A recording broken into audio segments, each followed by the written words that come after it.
Oh, hello there. It's been a while, which seems to be my standard intro to every single YouTube video. But I'm back, kind of.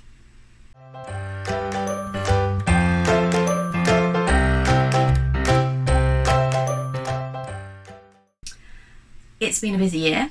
The beginning of 2023, for the first 3 or 4 months, I was working 50 hours a week. Last year was so bad financially that we completely cleared out all of our savings and we're living out of overdrafts, which meant that I had to do something pretty drastic to clear us all out and create a teeny tiny buffer to help us through this year. It was intense, it was so incredibly hard, and I'm so glad it's over. But we seem to be in a good place with 2 of my businesses, which is obviously the virtual PA work and the dental nursing agency. Sadly, TBT Designs hasn't fared the same, and I thought that today we could go through my figures for last year so you can see exactly how much I have earned as gross and how much my costings were, so what was my take home. I've got so many notes here because there is no way I am going to remember all of these facts and figures, so if you see me looking down, that's what I'm looking at. So if we take my gross takings for each month of the year and then my costs, we can see a nice breakdown. In January 2022, I earned £534.16. My costs for that month were quite high at £427, which meant that I only earned £107.16 net, which is obviously not a lot. But I was off for, I think, the first 10 days of the month, obviously with Christmas annual leave. So if we jump on to February, I took £953.45. My costs, however, were £482, meaning that my take home for that month was £471.45. Now I should add that when I say costs, that doesn't exclude wages taking out. I don't technically take a wage from my business because I'm self-employed. It means that anything that is left in the net is basically mine. That's after I paid off everything for the business. Moving on to March, I had a slightly better month at £1,090.07. I'm not quite sure why that was. I think I may have got a couple of wholesale orders then, which obviously bumped up my total. But the cost for that month was £705. So now thinking about it, it would have been makeup bags because of that big number would have been from the wholesalers buying all the blanks and materials needed to complete the order, which meant that my take home was only £385.07. So not a lot for all that work. Moving into April, and my monthly gross was £785.30, and then the cost for April were £395, meaning that my take home was £390.30. So that is slightly less than half, which for me is good, my costs to gross ratio. Moving on to May, we've got £939.32, but my costs for the month were £533, meaning my take home was £406.32.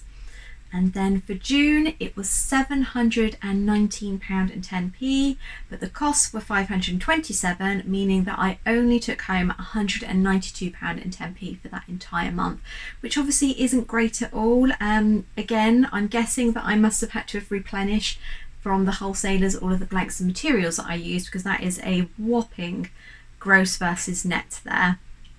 Very high cost month indeed. Then we have the final month, July, which is actually the final month when my money wasn't too bad. It gets worse.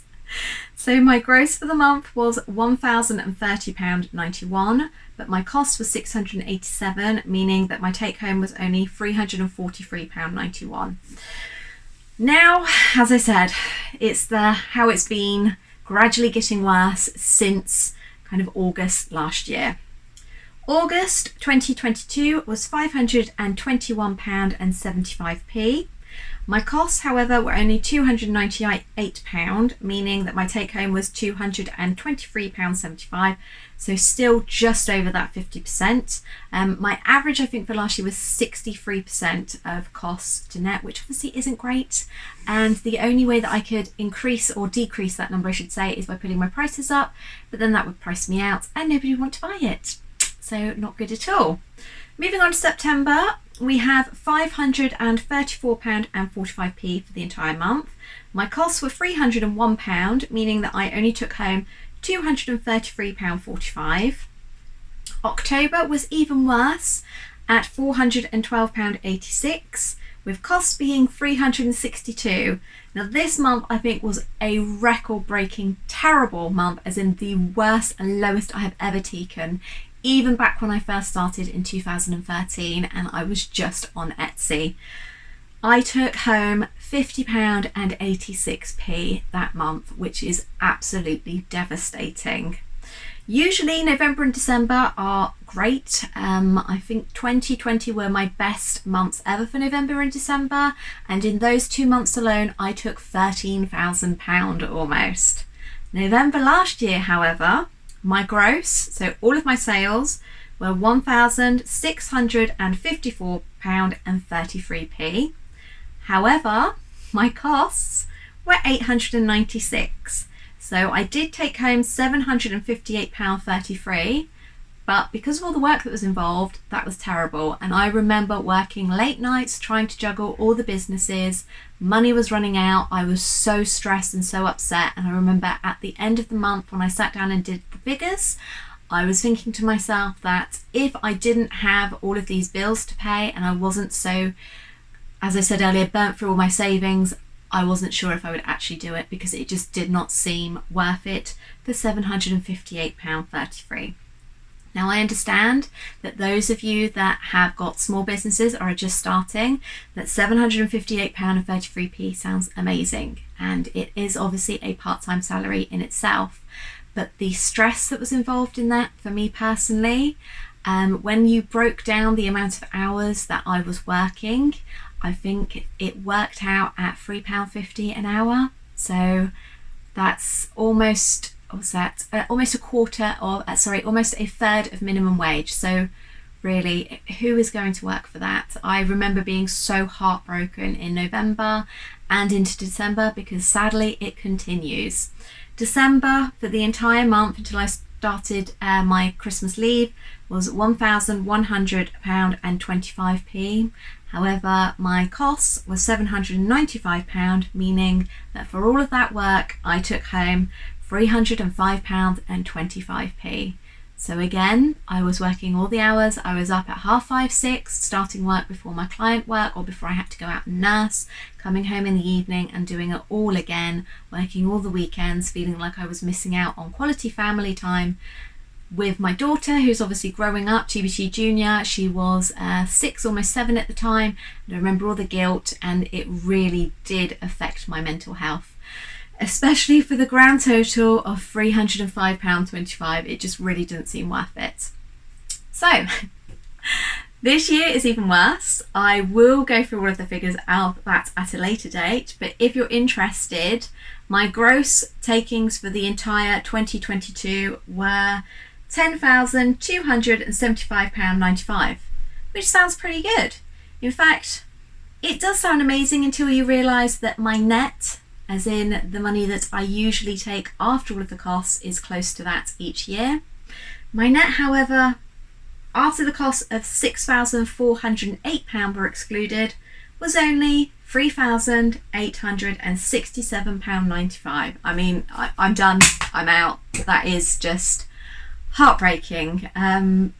When you think that across the entire year, with all of the hours that I put in last year, it does make me quite emotional. It makes me incredibly sad, frustrated, and a bit angry. As I've said, it's even worse this year, but I have learnt from last year. I've scaled everything back, and interestingly, I'm now putting less hours into the business, but when you're looking at the profit that I'm taking each month, it's not a million miles away from last year. I don't know what that says. I'm not sure if that means that it's confirmed I have a failing business. I don't know. But I have learnt a lot from last year. I've learnt that when I think that things can't get any worse, sadly they can, especially when it comes to sales. A lot of people have mentioned that for the second half of last year, Etsy sales nose bombed. that was me. Etsy took into consideration location for probably the biggest part of where you turn up in search. So I went from having 75% of all of my Etsy customers being from the US to Etsy deciding to remove me from the majority of US searches, and now it's round to about 3% of my sales are to America. This has impacted on me hugely, as you can see from the figures, and as I've mentioned, as this has been given more priority in search, I've kind of gone further and further down the ranking. It's also a vicious cycle because the less sales you make, the less you're shown on Etsy. It's something that once you're in that spiral, it's really hard to beat. So I'm still here. I'm still just about clinging on, but I am a bit more realistic about where my business is in 2023 and going forward. I would love nothing more to return to the days of 2021 and previously. For 4.5-5 years, this was my sole income. It made enough to pay all the bills and feed us, and it was wonderful. Every day was an absolute dream going into work. Yes, there were tough days, but I could probably count on one hand the amount of days that I woke up and thought, I don't want to go into work today. Now, however, it's very different, and I find myself daydreaming whilst I'm nursing of the days when I used to just be able to work from home and be creative. I think that's what I miss the most about this new kind of working balance, is my creativity is sadly stifled again.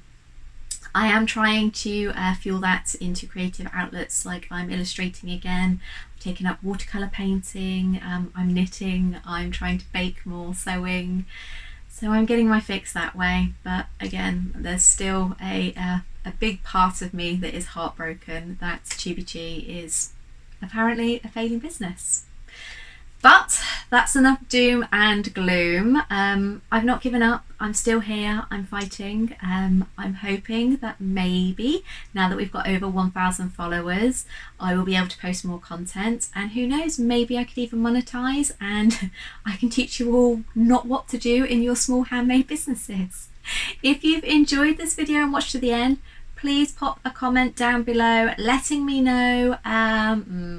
Oh, it's National World Book Day today, so let me know what is your favourite book that you've ever read. Just pop that comment down below. If you haven't already liked and subscribed, do. I can't promise you lots of videos, but there's some great ones in my history. Hop over and have a look. I get some wonderful comments all the time, people telling me that it's really useful, so join our gang. Thank you so much for watching, and I'll check in with you all later. Bye.